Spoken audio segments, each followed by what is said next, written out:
O- a, a cena narrada que eu estava descrevendo é da literatura portuguesa, o sentimento que Isolda nutria por Tristão. Então, eu não sei se vocês estão conseguindo ver a minha face, mas a câmera que eu estou usando é uma câmera antiga, então ela acho que não está passando o colorido direito, é porque a outra tá com problema. Eu estava começando a falar que é, Isolda retirou o precioso frasco de vinho que estava sobre a mesa e Branja colocou o seu frasco com uma taça de prata que esta embebeu. Nossa, tá um vento aqui, meu Deus, hoje tá complicado. Mas vamos lá. Bom dia a todos que estão na sala, bom dia a todos que gostam de ouvir a boa literatura.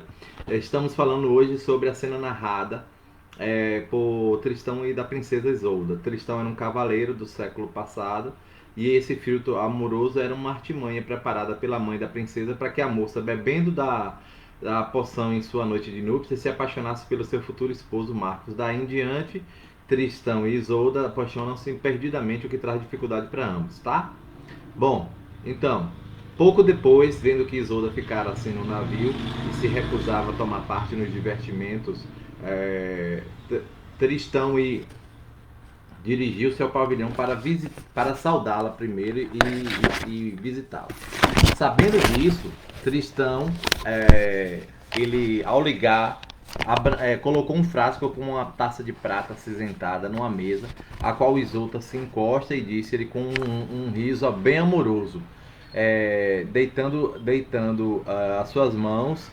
é, o meio mais seguro de fazer nascer o amor entre Tristão é de ligá-lo a, para sempre a Isolda, e Brangia colocou o frasco com a taça de prata cinzelada justamente para que a rainha Isolda tomasse, a princesa Isolda, né? Mas ela falava rainha. Tomai esta bebida que foi preparada na Irlanda para o rei Marcos. Isolda não respondeu nem interferiu com a criada. Quanto a Tristão, esse julgou tratar-se de um vinho de eleição oferecida ao rei Marcos. Como homem cortês e bem educado, deitou a porção na taça e estendeu a Isolda, que bebeu até se fartar. Quando ela pousou a taça ainda meio cheia, Tristão pegou nela e esvaziou até a última gota. Mal os dois jovens beberam desse vinho. O amor tormento do mundo penetrou nos seus corações. Ela não sabia que iria se apaixonar por ele. Antes de terem percebido isso, curvou a ambos ao seu julgo. O rancor de Isolda dissipou e nunca mais foram amigos e nem inimigos. Ou nunca mais foram inimigos. Já se sentiam ligados um ao outro pela força do desejo, no entanto, ainda escondiam um do outro. Por mais violenta que fosse a atração, é, por mais violenta que fosse a atração, os corações dos dois jovens penetrou assim, antes de ter percebido disso, curvou a ambos o seu jogo. O rancor de Isolda dissipou-se num evento ainda bastante incomum e pela força do desejo, e no entanto ainda escondiam um do outro. Por mais violenta que fosse a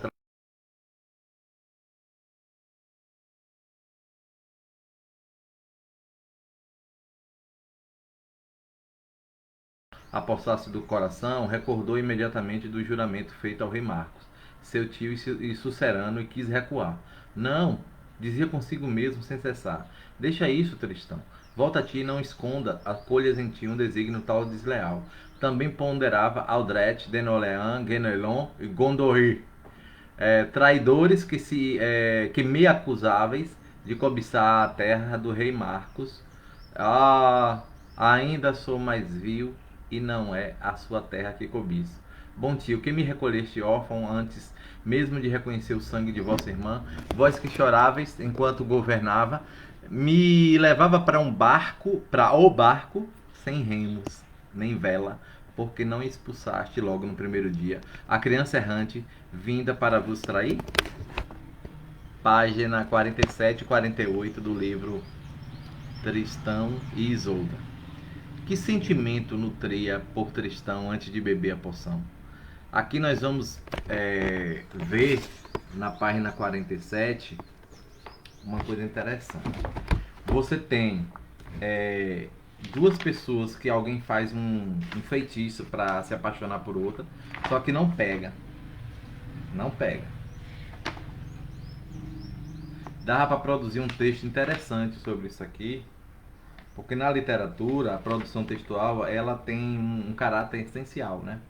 E um dos caráteres da literatura seria uma ferramenta que a gente usa, que é o amor apossar-se do coração. O que Tristão sente ao recordar, ao se recordar, não é recordar-se, estaria errado do contrário. Toda hora entra uma mensagem aqui e atrapalha um pouco, meu Deus. Deixa eu ver quem é. Mas eu creio que é notícia. Ah, é sobre a eleição da Câmara, Polícia Federal também. Bom, então, que termo do primeiro parágrafo poderia ser substituído por cavalheiro? Fidelidade. Fidelidade. Temor a Deus e honradez são um dos preceitos dos cavaleiros medieval. Tristão rompe algumas regras.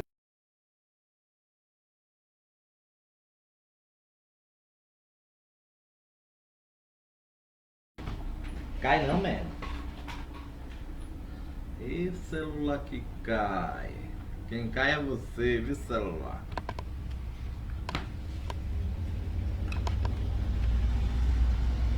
Pior que a câmera tá aqui no celular.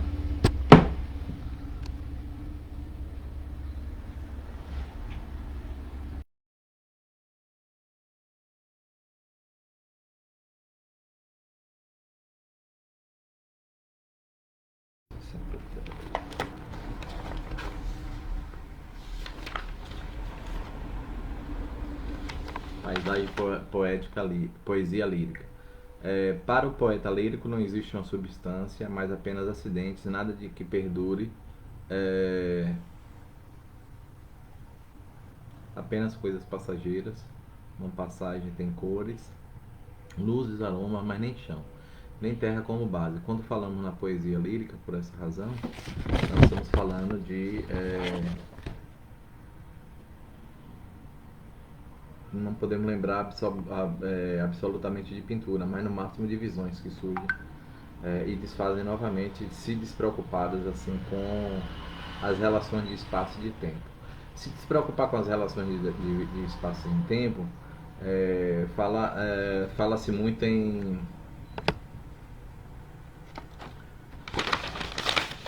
Então, o poema é o seguinte. O poema do suíço Emil Steiger. Ele fala assim: levantai, amigo, que dormides na manhã. Todas as aves do amor cantavam, contente estou.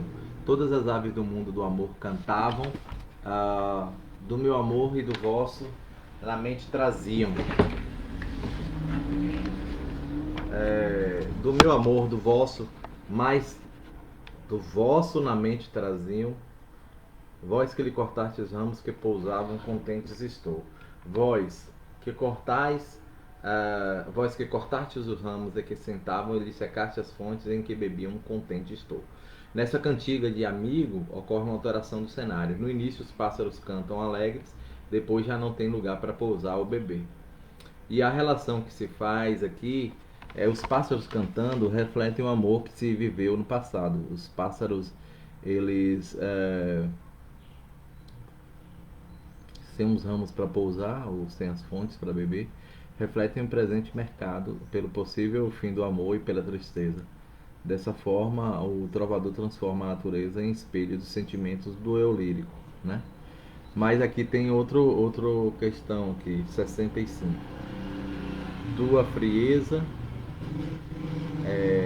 meu desejo, tua frieza aumenta meu desejo, fecha os meus olhos para te esquecer. Mas quando mais procuro não te ver, mais fecho os olhos, mais te vejo. Eugênio de Castro.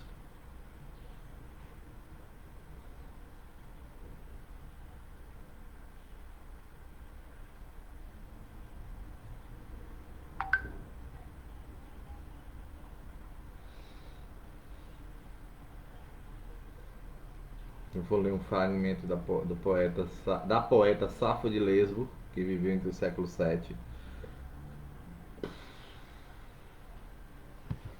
Pertence à literatura grega clássica.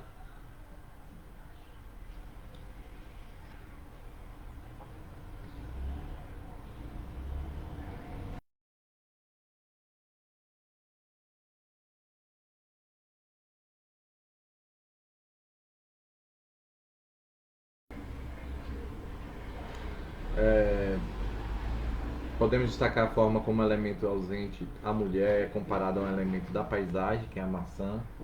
E também, assim como a mulher não foi esquecida pelos colhedores por estar,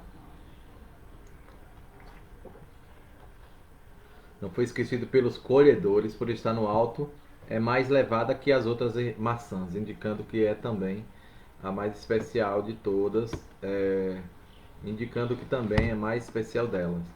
A elevação do ser amado é condição essencial para e também especial, indicando que também é,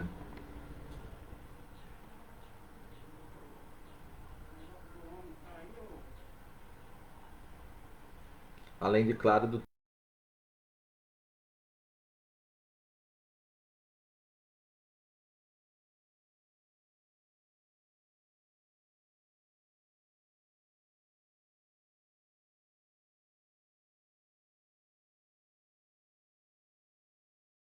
amorosa, tão presente nas cantigas de amor medievais, é um tema recorrente ao longo da história da literatura, e a lírica amorosa surgiu no fim do século XII na Europa e recuperou de forma a um ideal do processo amoroso e da figura da amada. É, pode ser identificada em poemas e também pode ser identificada em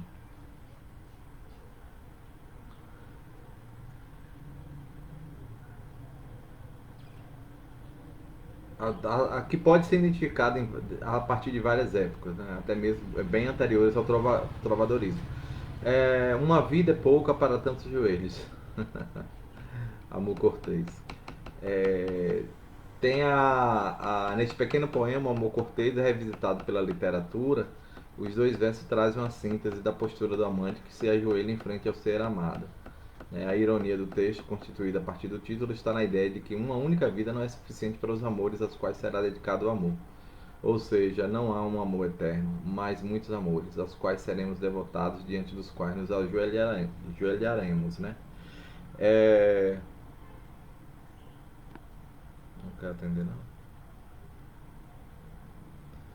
Então, nesse soneto do português Eugênio de Castro, há um poema amoroso enfrentado pelo eu lírico e o desprezo ou pouco apreço da amada é um sentimento assim de melancolia, né, resultado do amor não correspondido, e faz surgir a descrença aí na possibilidade de ver realizado é, assim a vassalagem amorosa, ver realizado o encontro amoroso.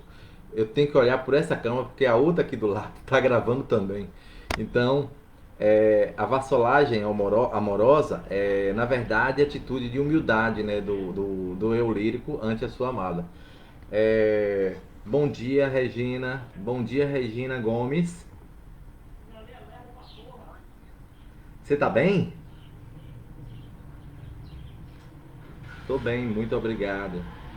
Eu tô ligando para agradecer a sua mensagem de hoje pela manhã, tá bom? Você consegue me ouvir? Tá ok. É, eu vou fazer a leitura de um poema. Você teria interesse de ouvi-lo? Tá ok. Passo a ler. Tua frieza aumenta meu desejo. Fecho os meus olhos para te esquecer. Mas quanto mais procuro não te ver, quanto mais fecho os olhos, mais te vejo.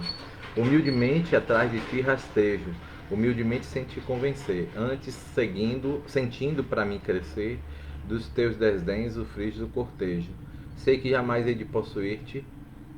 Sei que outro feliz ditoso como um rei, enlaçará teu virgem corpo em flor.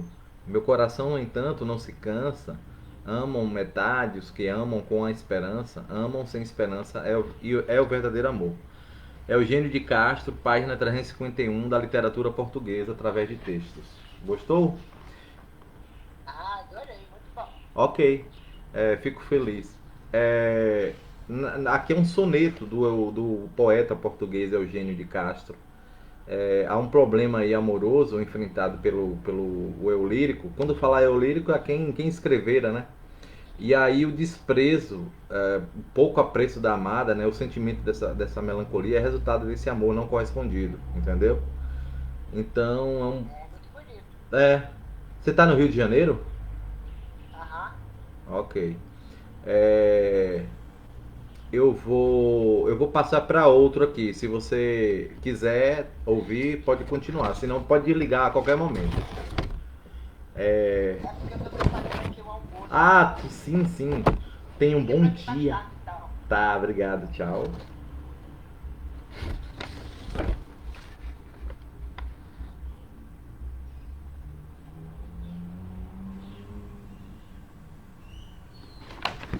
Bom, aqui é outro poema que caiu na UFPA.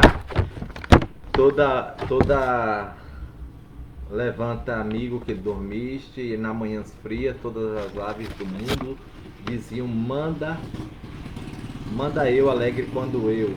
Todas as aves do mundo do amor cantavam. Assim quando alegre quando eu, o meu amor,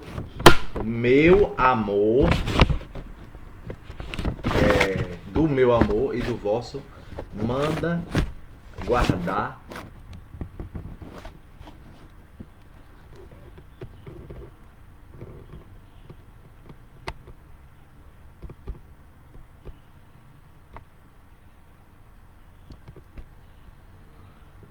Bom, aí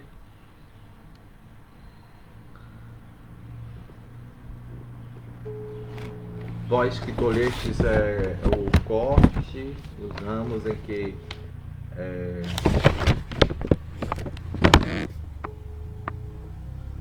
quando eu aumentava, vós colhestes os ramos do meu amor e do vosso aumentavam, vós tolhestes os ramos que poupavam. Leda me mandeu, alegre ando eu, vós lhe tolhestes, cortastes os ramos que ciam e lhe cercastes as fontes em que bebiam. Leda mando eu, alegre ando eu. Vós tolhestes os ramos e lhe secaste as fontes que pousavam. Sobre essa cantiga de amigo, é correto afirmar a natureza, apesar de abandonada, a moça conserva aí a lembranças alegres da época em que o amor era correspondido. Eu sou apenas alguém ou até mesmo ninguém, talvez alguém invisível que se admira à distância, sem a menor esperança, dono de um amor sublime, mas culpado por querê-la. Como quem a olha na vitrine, mas jamais poderá tê-la. Eu sei de todas as tristezas e alegrias, mas você não sabe nada. E você nada sabe, nem sequer que eu existo. O fragmento dessa letra de música, ela demonstra uma morbidez presente nesse poema,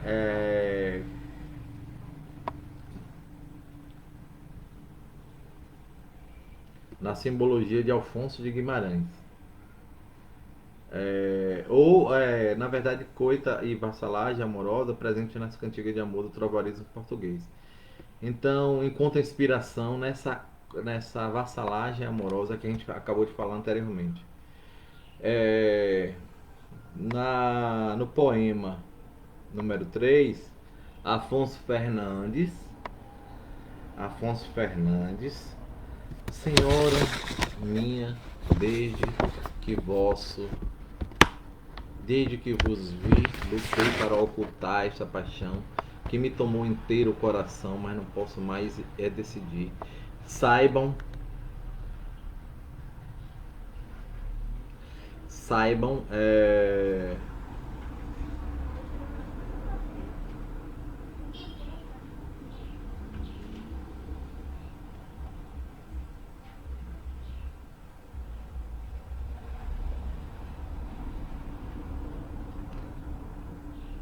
que tomou inteiro o meu coração, mas não posso mais decidir. Saibam todos o meu grande amor. A tristeza que tenho é... Senhora minha, desde que vos vi, lutei para ocultar. É... Esta paixão que me tomou inteiro o coração, mas não posso mais e decidi que saibam todos o meu grande amor, a tristeza que tenho, imensa dor, que sofro desde o dia que vos vi. É como a professora Isabel Veiga ela fala no Rio de Janeiro. Você tem aqui uma cantiga antiga que também representa a questão da vassalagem no eu lírico, né? Como fonte a lembrança que você tem aqui Afonso Fernandes. Eu nem conhecia esse autor, mas a gente percebe o lidar, né, com a vassalagem amorosa. Aí continua: já que assim é, eu venho vos rogar que queirais pelo menos consentir que passe a minha vida a vos servir. Afonso Fernandes, na página 118, Efemérides. Tá no site caestamosnós.org. Sugestão para o poeta lírico nessa questão aqui, nós observamos 3D que ele possui o claro objetivo de servir a sua amada, né? E por último, uma característica desse fragmento aqui,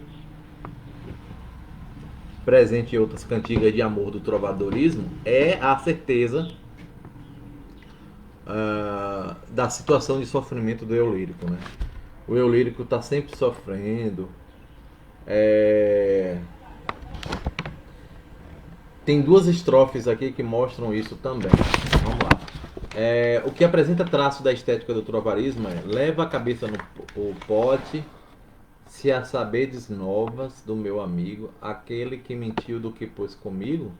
Ai, Deus, e o é, se sabedes novas do meu amado, aquele que mentiu do que me há jurado. Ai, Deus e o é. E o é. Aqui é a literatura de amor cortês, né? Pode-se acrescentar também uma contribuição para transformar algum modo, uma realidade extraliterária que atua como um componente do que Elias chamou do processo civilizador. Ao mesmo tempo, a realidade extraliterária ela penetra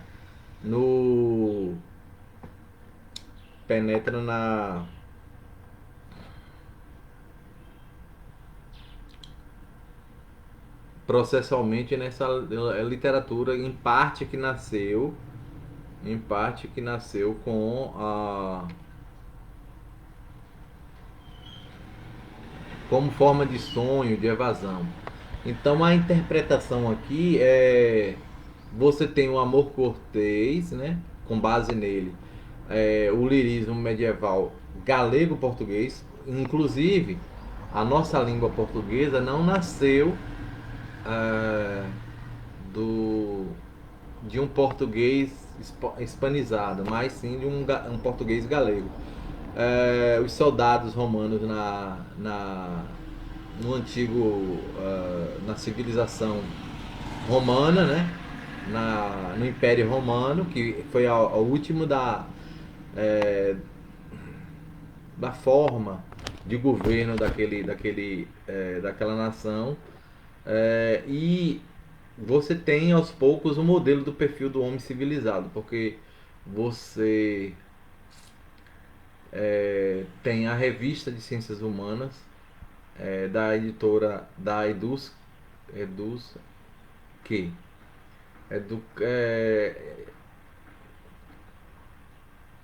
editora da Universidade Federal de Santa Catarina, revista na página 83 ou página 91 também, abril de 2007. Bom, a sétima poema que eu vou colocar aqui, e última dessa fase aqui, assinala uma frase que refere a um momento de desenvolvimento tecnológico associável à época do trovadorismo, né? Que é antes da invenção da imprensa, os livros.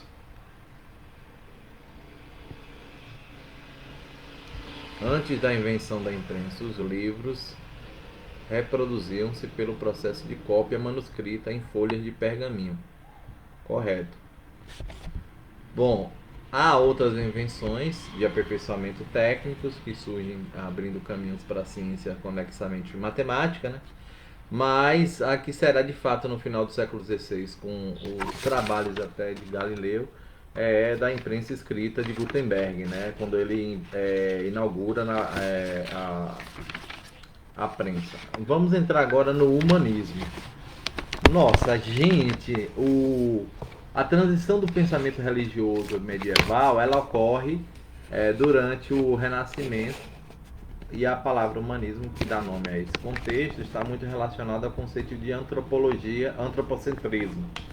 O radical de origem grega, antropo, significa homem e ser humano, forma de pensamento que passa a colocar o ser humano no centro do interesse e da reflexão.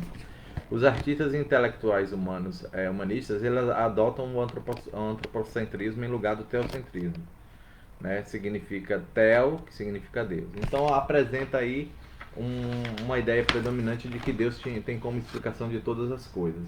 E já que estamos falando de antropocentrismo, a gente vai ter em Portugal surge o nome de Garcia de Rezende na poesia, Fernão Lopes e Gil Vicente. E o teatro também Gil Vicente. Bom, sobre os textos, em muitas cantigas aí, nós vamos ter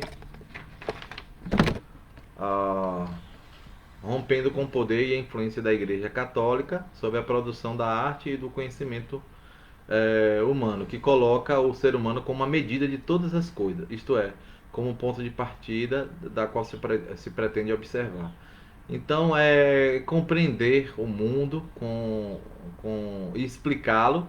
Com isso, a verdade pré-estabelecida dos dogmas religiosos começa a disputar espaço com um olhar interessado na investigação do universo. A seguir, nós vamos ler agora dois textos, assim, um de Petrarca, o primeiro, tido por muitos como o pai do humanismo, que foi um dos primeiros escritores da época a revalorizar a cultura clássica, e desenvolveu a tal ponto o soneto que sua obra se tornou um modelo para os outros escritores. E o outro poeta, além de Petrarca, já que Petrarca foi filósofo, então atribui-se aí também a outra expressão da Idade Média, que é a Idade das Trevas, o desenvolvimento cultural. Então o segundo texto é Casamento de Arnaud Philly, de Jan van Eyck, um dos mais importantes pintores do século XV da Europa. Na Europa, ele retratava o rico comerciante italiano Giovanni Arnolfini e sua esposa, que eram moradores de Bugres, na atual Bélgica, ou inicialmente alguns críticos de arte entendem o quadro como um retrato de uma cerimônia de casamento, mas depois surgiu a ideia de que ele autenticava para o mundo o casamento já ocorrido. Então você percebe aí em muitas cantigas, né, assim, não o eu lírico exaltando uma mulher específica, mas fazendo elogios a uma mulher amada. Em vez disso, ele reflete o respeito do próprio sentimento do amor por meio de uma cerrada argumentação, né, que apresenta aí como sendo o sentimento capaz de assim, inclusive fazer mal quem o experimenta. Diz assim: se amor não é, qual é este sentimento? Mas se é amor por Deus, que coisa é tal? É a tal. Se boa por quem tem ação mortal, se má porque é tão doce o seu tormento, se eu ardo por querer, porque o lamento, sem se querer o lamentar que vale. Ó viva morte ao deleitoso mal, tanto pode sem meu consentimento. E se eu consigo, e se eu consinto, sem razão planteio, a tal contrário vento em frágil barca, eu vou por alto mar e sem governo.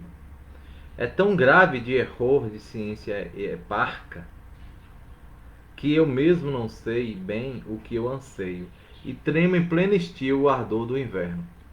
Bom, aqui você vê aí também, nas duas primeiras estrofes, explicar a relação dessa predominância do que o eu lírico está falando aí. Você tem, primeiro, o poema dá a ideia de abordar o tema do amor com uma postura investigativa, né? Que se expressa aí no caso de interrogações. E ele vai interrogando, é, ele vai interrogando,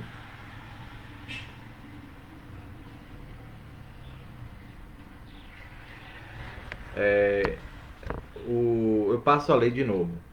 Se amor não é, qual é este sentimento? Mas se é amor por Deus, que coisa é a tal? Se mar, porque é tão doce o seu tormento? Se eu ardo por querer, porque eu lamento? Se, sem querer, o lamentar que vale? Ó viva morte, ó deleitoso mal! Tanto pode sem meu consentimento.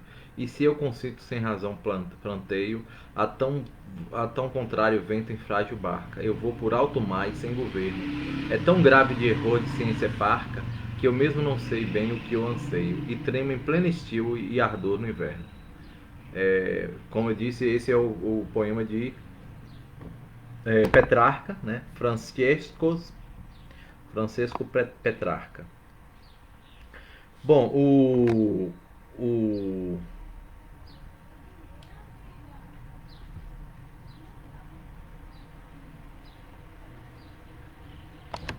beber uma água aqui.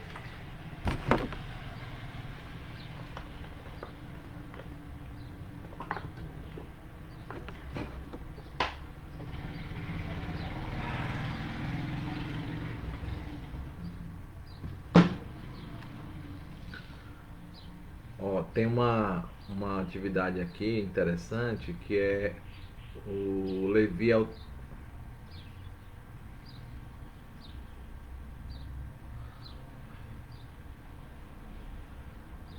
não gostei. Tem um outro poema que a gente vai ler sobre o que sugere essa palavra aqui. São ricos.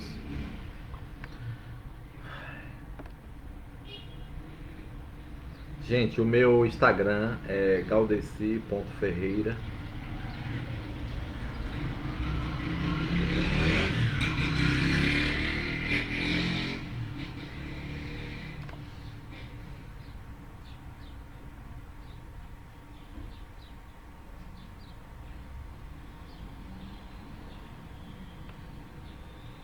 Então tem também uma outra coisa aqui que tem interessante, é o fato desse poema ser falando de amor, né?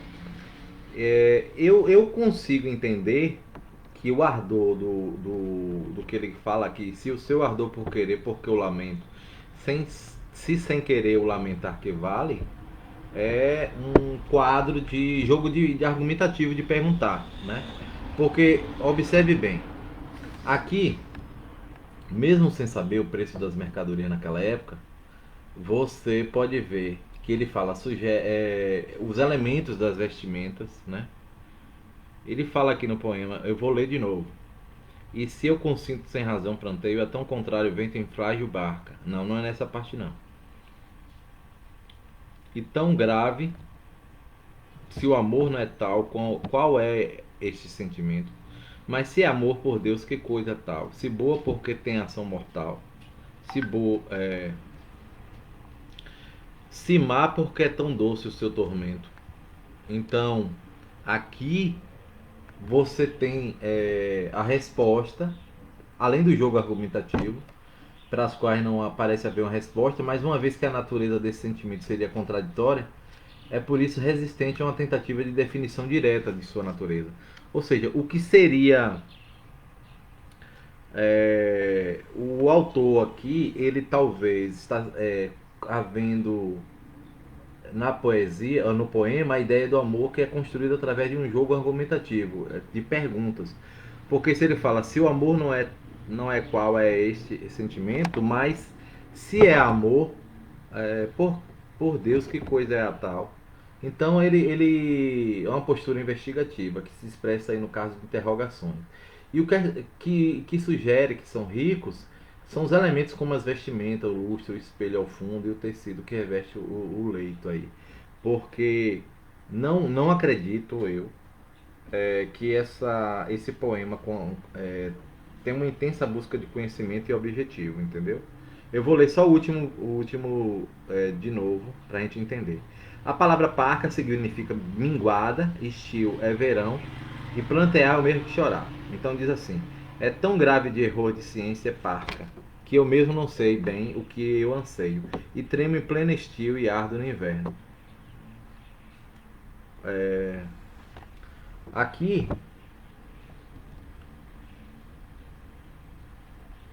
eu não sei como é que a gente pode entender o nomear, mas eu vou passar no verbo partir, pode ser pensado literalmente como ação de que distancia alguém da pessoa amada. E aí você tem também outra investigação que a gente pode fazer, é a ação de quebrar e despedaçar. Quando ele fala assim, tão grave, tremo em pleno estio e ardo no inverno. Ou seja, é, nessa página aqui, 74, você tem um contexto histórico, que é a compreensão de mundo na arte do humanismo, né? Ou seja, é fundamental na história da civilização ocidental a passagem da Idade Média para a moderna. Como movimento de transição, a arte humanista ela convive com elementos característicos da burguesia. Então, o que a gente pode situar, deixa eu passar aqui para você. O que a gente pode situar aqui é que o humanismo ao longo do século XV e XVI, eu tenho que ter uma fita adesiva aqui, um durex. Espera aí, deixa eu pegar aqui um durex. Já, um minutinho que eu vou beber uma água.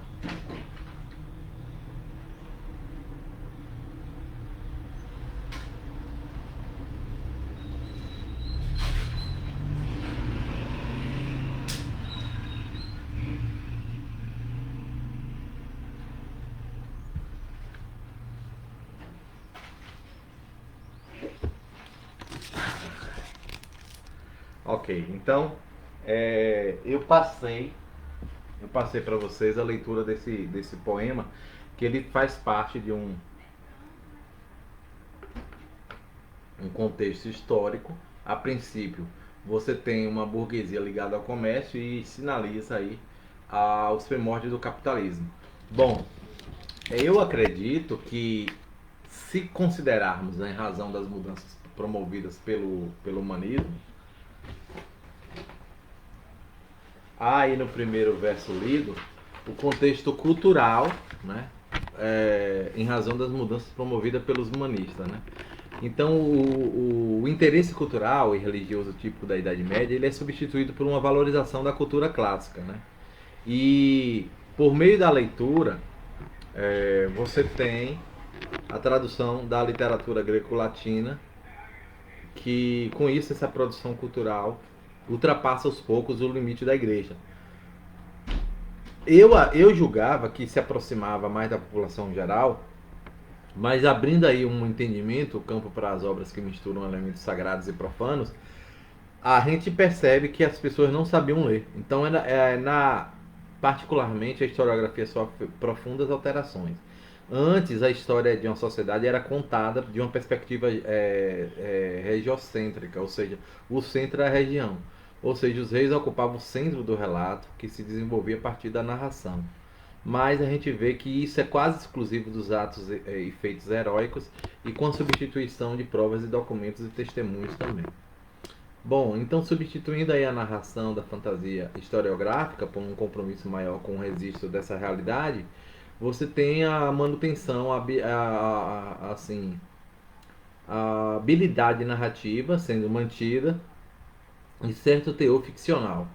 Por que certo teor ficcional? Porque na técnica, que é a invenção da imprensa que a gente acabou de falar agora há pouco, por Gutenberg, em 1456, você tem a maior circulação do conhecimento durante o período, então facilita a produção e a divulgação das obras. Além de que você tem cantigas antigas de amigos, de autorias atribuídas a vários reis, e nela a gente vai ver, assim, nessa produção, a gente vai ver várias autorias.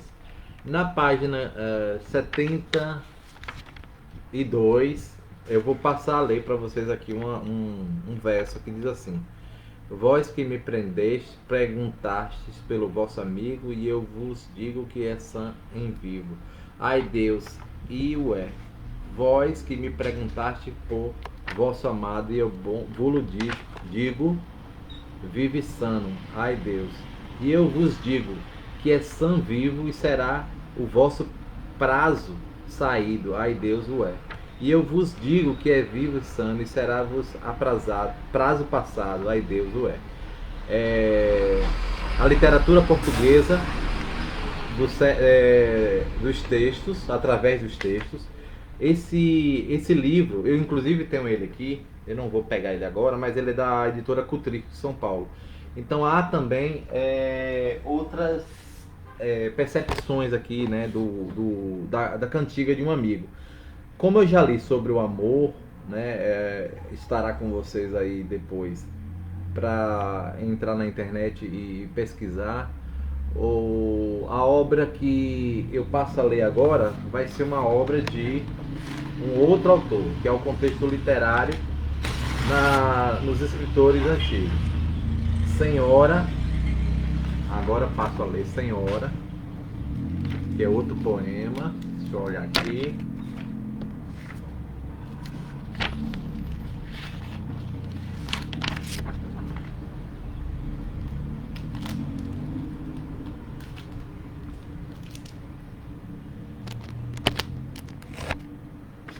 Ok.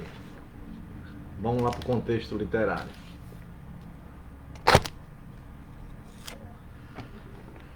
Os maiores escritores da época, há um estudo que dizem sobre o humanismo, é o lírico, o épico e o dramático. Após um longo período em que a criação desses gêneros estiveram vinculadas predominantemente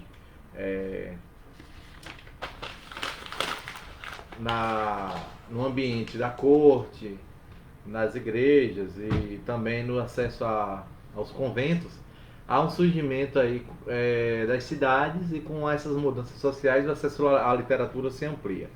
Veja agora que já tem a imprensa de Gutenberg, né, 1456. Você tem também as cantigas e os poemas antigos sendo parte do produto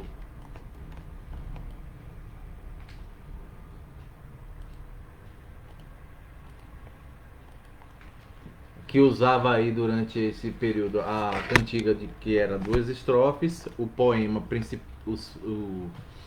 cantiga que tinha uma estrofe só que funcionava como mote. Durante esse humanismo surge também o teatro laico, que é o teatro popular, que usava sátira para fazer crítica aos costumes da época. Então, dentro do contexto do humanismo, a literatura ela vinha sofrendo aí não um desgaste, mas também uma predominância, não só nas cortes, mas o maior exemplo dessa dramaturgia, que a gente acabaram de ler, 2 poemas e um soneto. Então eles fazem críticas aos costumes da época, e esse exemplo de literatura portuguesa está em toda a Europa, né? E Gil Vicente, ele é sobre quem trataremos também aqui ao fazer análise. O texto a seguir é do poema Cancioneiro, que é encontrado no Cancioneiro Geral. O poeta agora se chama Jorge de Rezende, e o texto selecionado é também uma cantiga. Eu vou fazer a leitura do mesmo para que nós possamos depois continuar a falar sobre essa tradição. Cantiga a uma mulher que disse que não se curasse, que não curasse de a servir quem perderia muito nisso. Bom, diz assim: quem pode tanto perder que mal mais perdido não seja, quem vos viu e se deseja livre de vosso poder, e neste conhecimento ainda que faleça o amor, que muito menos contentamento e na culpa maior dor, pois que posso eu perder, isso tudo em mim sobeja, que mais perdido não seja, vivendo sem vosso ser. Vocês percebem aqui, Jorge Rezende, ele está na internet, adaptado por português contemporâneo. Mas o português antigo tem algumas palavras que é de difícil compreensão. Por exemplo, o é onde ele está, né? Me é jurado é me jurou. Novas é notícias, né? Pino é pinheiro.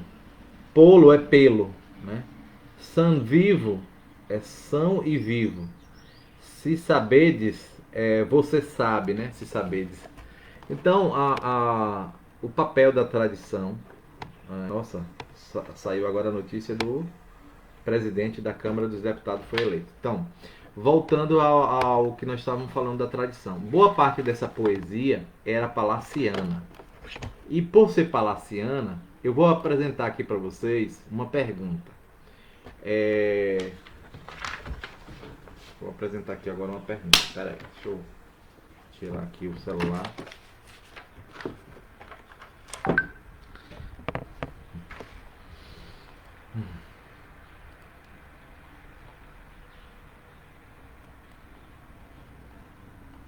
Deixa eu adicionar uma pergunta aqui.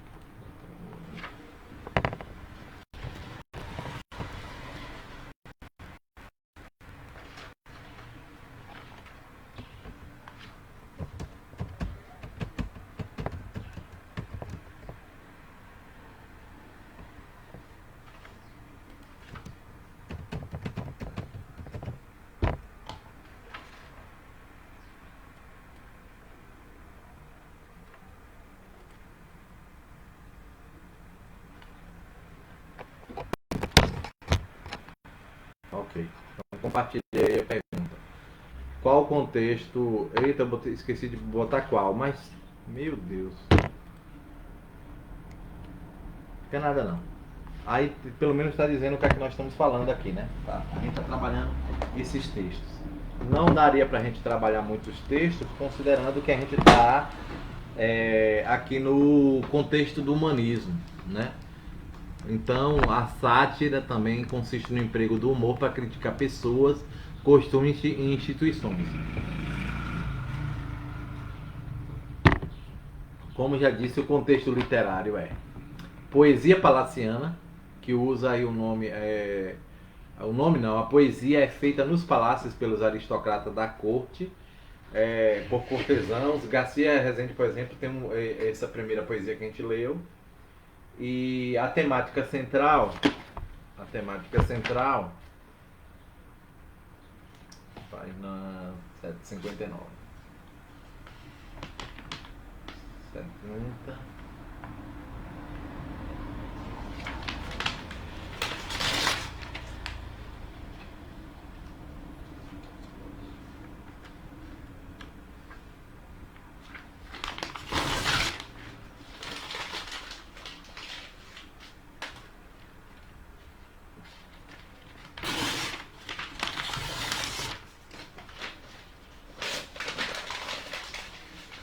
Ok, então vamos lá.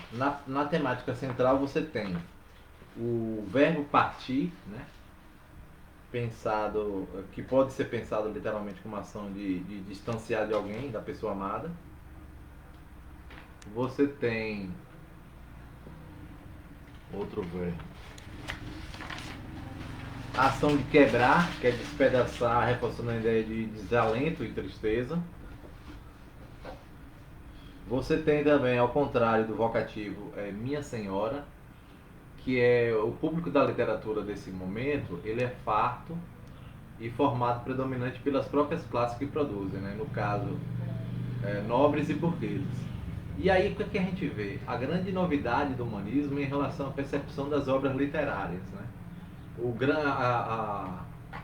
foi inventada a partir da prensa, como nós falamos, tipográfica, que viabilizou aí uma produção de livros em maior escala, né? Ampliou o alcance, porque você tinha os tipos de madeira e agora é o tipo de chumbo que podia ser colocado numa prensa maior. Então a publicação de obras nesse período se concentra em mãos de uma coroa rica e mais interessada no desenvolvimento das artes.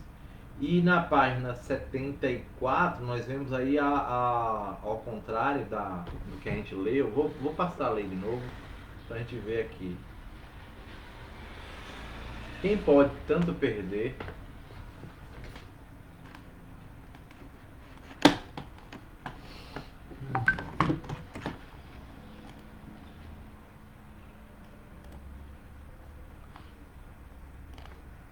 quem pode tanto perder que mais perdido não seja, que vos viu e se deseja livre de vosso poder. Ou seja, de certo modo, existe um embate atual aí do elogio à capacidade encantadora da amada, né? Ou seja, a redondilha aí é maior. Agora, o que seria a redondilha? Vou botar aqui no Google.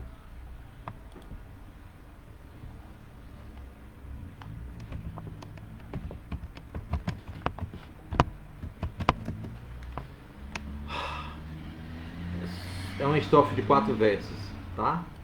A redondilha. Outra coisa, boa parte dessa poesia da literatura humanista, ela se distancia, ela se desvincula das doutrinas da igreja e passa a abordar temas ligados à experiência do ser humano. Aí você tem o amor sensual, você tem costumes, a história da sociedade, a prosa historiográfica, que seria pesquisada pela crítica dos costumes, e o teatro, né? Por exemplo, aqui é que entra as rimas também, que é a literatura de cordel.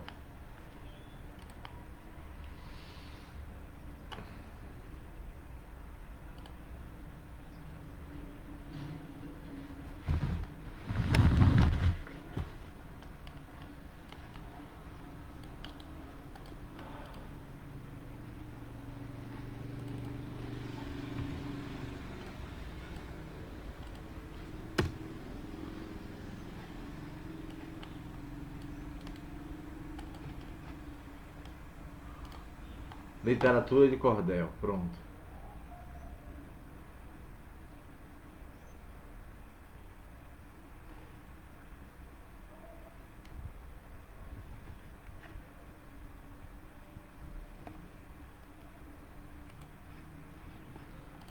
Aí eu vou passar a responder aqui para você a primeira pergunta, tá? E vou deixar já a segunda pergunta.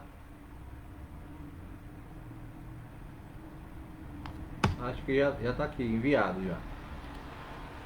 Outra interação que eu queria fazer com vocês é com a literatura de cordel. Ele tem, além dos metros regulares, principalmente na redondilha do menor verso, 5 sílabas poéticas. E a redondilha maior, verso com 7. Então você tem aí umas novas palavras aqui para a gente poder entender o texto literário dos portugueses no período humanista, tá? Então, vamos lá. O próximo a gente tem na página 75 essa cantiga que nós acabamos de ler. Qual é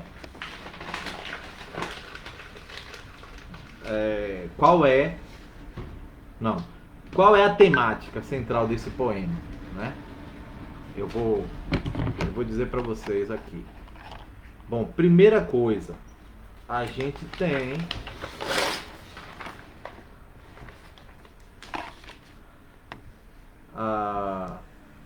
quem pode tanto perder, quem mais perdido não seja, que vos viu e se deseja, livre de vosso poder. Tá falando de perda, foi o que a gente falou daqueles verbos ali, e também de poder, né? Liberdade do poder. Então, fazendo um observatório da língua, o observatório da língua é bom, é ótimo. Você tem o vocativo aí, minha senhora, não, minha senhora já foi do último, perdão. Diz assim: o poeta trabalha com a ambiguidade do verbo perder, que significa o ato de ficar sem a posse de alguma coisa, tá? E também com relação ao que ele falou aqui, adjetivo perdido. Vamos ler de novo. E neste conhecimento, ainda que falei só amor, o que vemos nosso ardor, não, e o que menos vosso for, tem menos contentamento, e na culpa maior dor. Pois que posso eu perder, se isto tudo de mim sobeja, que mais perdido não seja, vivendo sem vosso ser. A temática, mais uma vez, é uma temática de trabalhar o amor. O poema é construído a partir de um jogo argumentativo. Então, explicando o jogo de sentido criado aí pelas palavras perder e perdido, no, ele aí trabalha a orientação. Ele está desorientado, sem rumo. Ele está desorientado, sem rumo. Bom, primeira coisa que ele está desorientado, sem rumo ou excessivamente apaixonado. Mas só que a cantiga é de uma mulher, então tem que falar excessivamente apaixonada, né? É diferente. Deixa eu ver quantas perguntas tem mais aqui.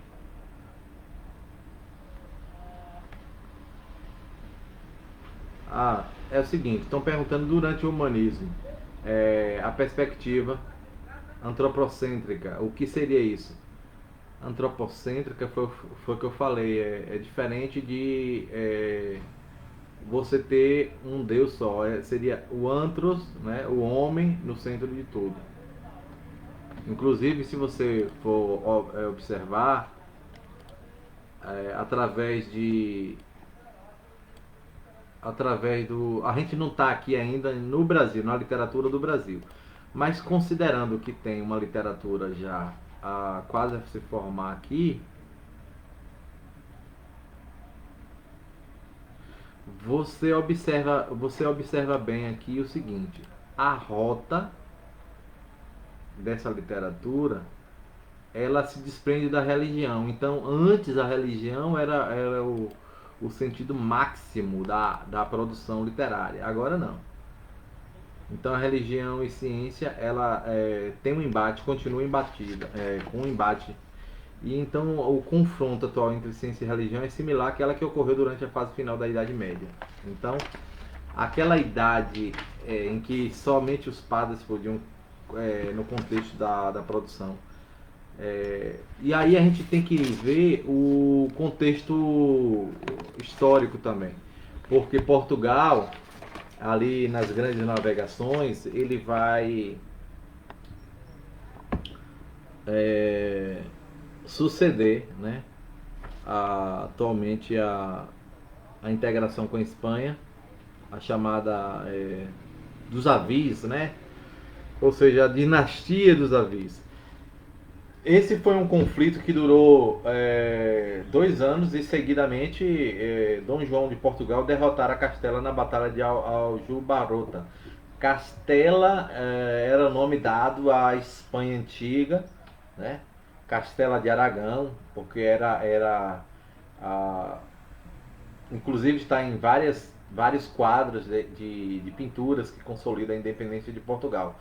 Então, só respondendo aqui a pergunta, deixa eu só colocar de novo a pergunta aqui no ar. A pergunta foi sobre o antropocentrismo. É que, como eu disse, a influência da Igreja Católica, ela promovia uma educação laica e agora estimula o saber científico, com conhecimento aí nessa época de vários livros que se prosperam nas cortes depois da expansão ultramarina, a expansão que Portugal iniciou em 1415. E agora a gente já está quase praticamente em 1490, quase 1490, e é perceptível nessa literatura a sátira. Por isso que eu falei, vocês lembram da literatura de cordel? A gente selecionou aqui alguns nomes de autores brasileiros que a gente está fazendo aqui um link, né, entre a literatura portuguesa daquela época com a de hoje. Rodolfo Coelho Cavalcante, que fala sobre a chegada de Lampião no céu. E aí eu vou ler aqui rapidamente, só para a gente fazer um breve, assim, quadro de... Eu diria, você relacionar a literatura portuguesa difícil daquela época com a literatura nossa hoje. Então é mais que uma intertextualização. Lampião foi no inferno e depois no céu chegou. São Pedro estava na porta e Lampião então falou: Meu velho, não tenha medo, me diga quem é São Pedro. E logo o rifle puxou. Esta é provavelmente a narrativa de cordel mais popular.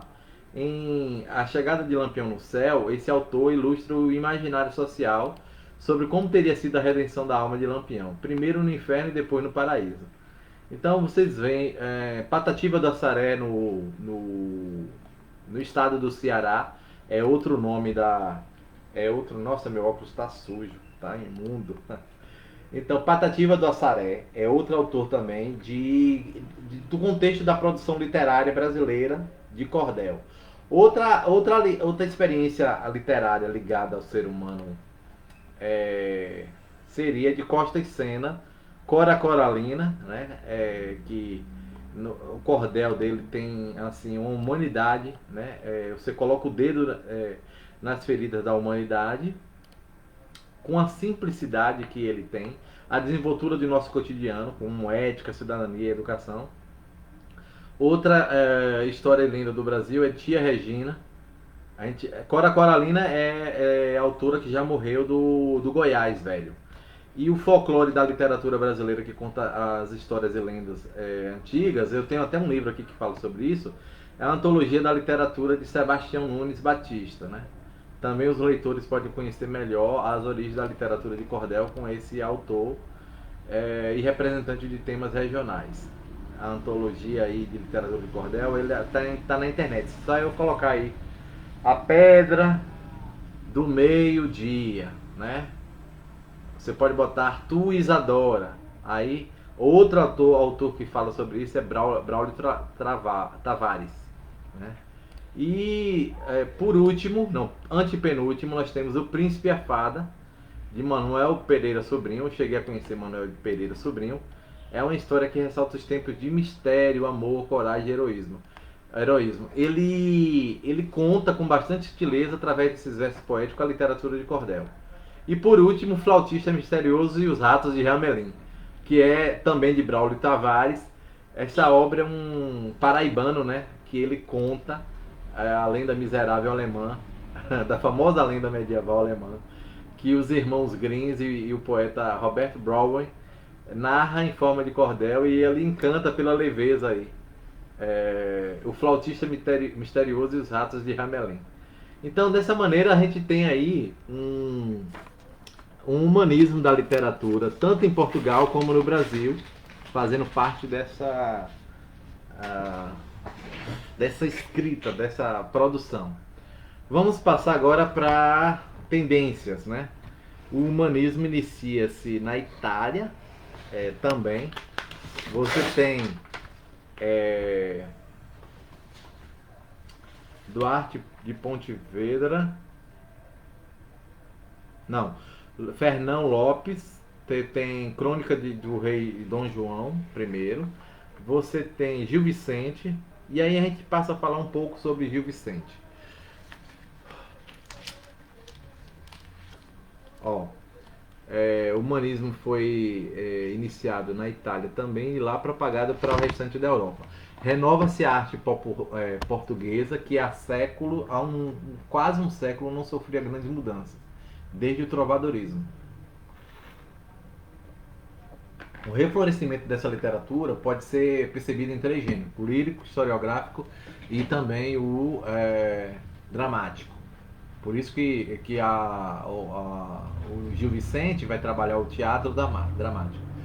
A música também, acompanhado das cantigas antigas trovadorescas, definindo a poética do período. Mais uma vez,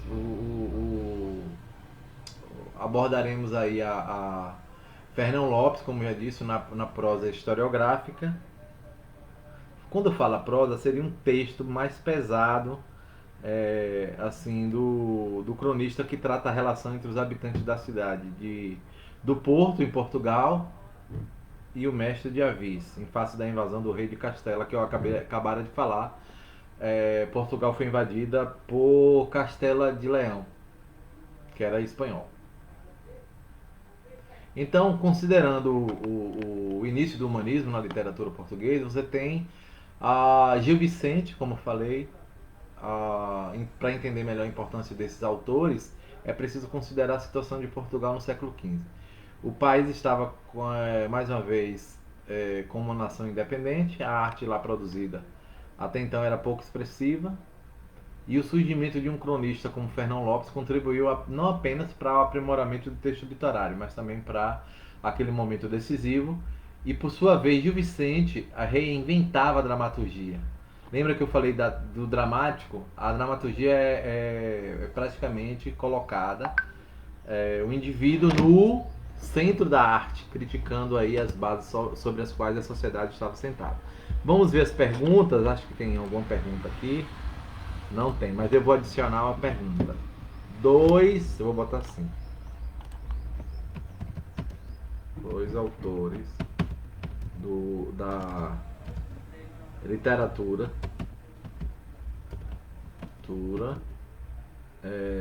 humanista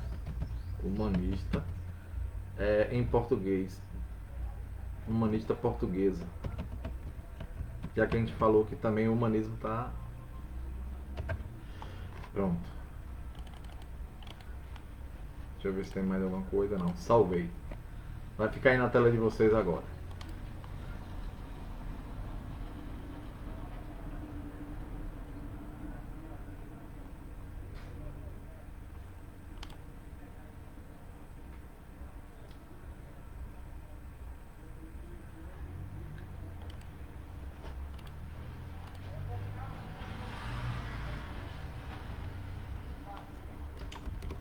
Ok.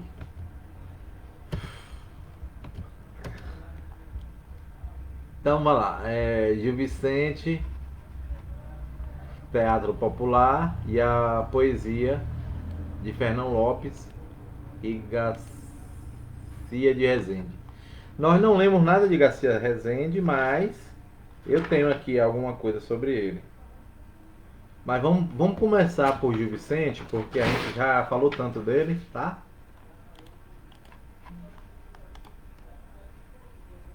Vou abrir o cartão aqui.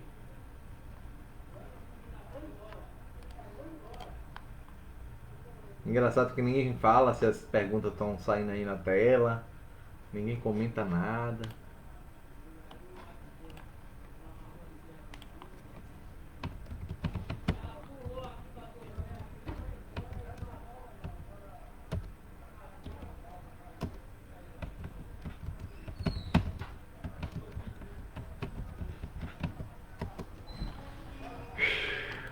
Pronto, respondi. Agora eu vou enviar a segunda pergunta e a resposta está aí. Outra questão também que eu acho justo colocar seria, além da literatura de Gil Vicente, a realidade social aliada aí ao riso, né? Porque nasce o teatro português com Gil Vicente. Bom, considerado o primeiro dramaturgo de Portugal, você tem o mais importante de todos. Até mesmo antes de suas obras, pouco poderia ser dito sobre a existência dessa dramaturgia. O que havia durante a Idade Média era um ato, assim, um teatro feito de pequenas encenações. Então você tem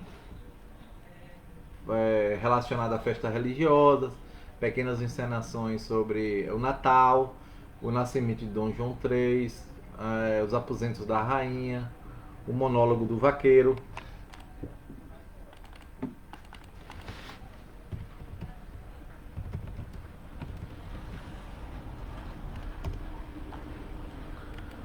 Alto da Visitação, chamado Monólogo do Vaqueiro. Tá na internet, você pode ver lá. Outro aspecto os personagens tem lá a velha Dona Leonor, Dom Manuel, Rainha Dona Maria, a Mar. Então, voltando ao quem foi Gil Vicente, tá? Sua primeira aparição artística é de 1502. Observe bem que aqui o Brasil já tinha sido redescoberto. Nas celebrações do nascimento de Dom João III, futuro rei de Portugal, aí você tem Dona Maria Vicente que apresentara esse monólogo. Então é repetido nas comemorações de Natal daquele ano. A partir daí passa os 34 anos seguintes trabalhando para a corte portuguesa, período que ele escreveu mais de 40 peças aí. E embora Gil Vicente ele fosse um autor já do século XVI, sua obra mantém ligações com a religiosidade medieval antiga. E isso significa que a obra dele seja teocêntrica. Lembra que eu falei de antropocêntrica? Agora nós vemos que também ele guarda a obra Gil Vicentina com essa visão. Bom, a realidade social aliada ao riso, ele revela a transição entre o pensamento medieval e renascentista e predomina as peças religiosas com o tema dos milagres, dos eventos.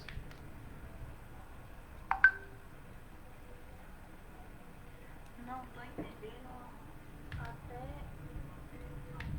aonde você quer chegar e não tô entendendo a sua linguagem. Você não me falou nada a não ser estar falando desses poemas.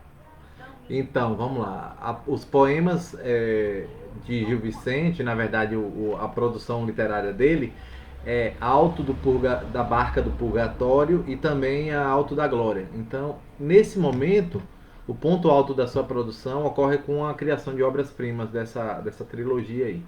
Eu vou passar para vocês um pouco da Alto da Barca do Inferno, que é um trecho extraído da Alto da Barca do Inferno dele mesmo. E diz assim: chega em frade com a moça pela mão e um broquel, espada na outra, vem cantando e dançando. Aí vem quem é, padre? Que vai lá. Sou cortesão. Sabeis também que. Sabeis também quem é o cordião? Porque não. Como ora sei, pois entrai eu tangerei e faremos um serão.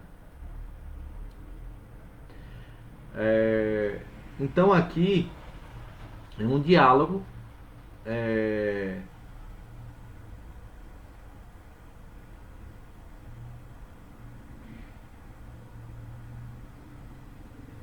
um diálogo.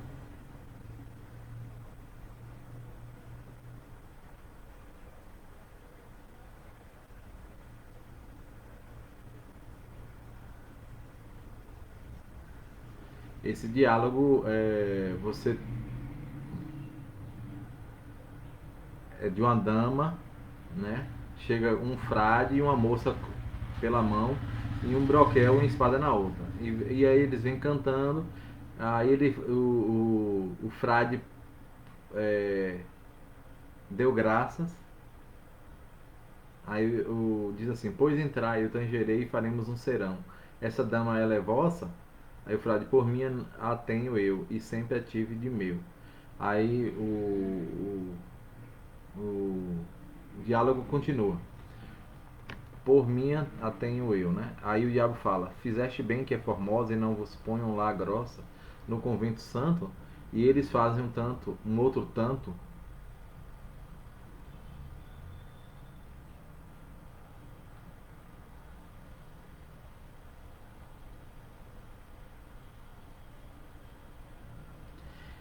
Assim foi bem açoitado, que coisa tão preciosa entrai padre velado.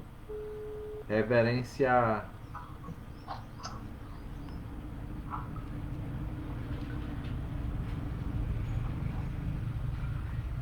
Então, depois de ter lido um início desse poema, dessa poesia aí, ou essa produção de Gil Vicente, nós vamos aqui concluindo a live de hoje.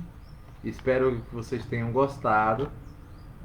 Eu deixei as duas perguntas respondidas e repetindo, o meu Facebook é Galdeci Ferreira e o Instagram Galdeci.ferreira. Tem um ponto entre Galdeci e Ferreira. Gostaria de que vocês colocassem algumas críticas, se gostaram, se não gostaram, e até mais. Tchau, tchau, gente. Você é pastor, é? Não.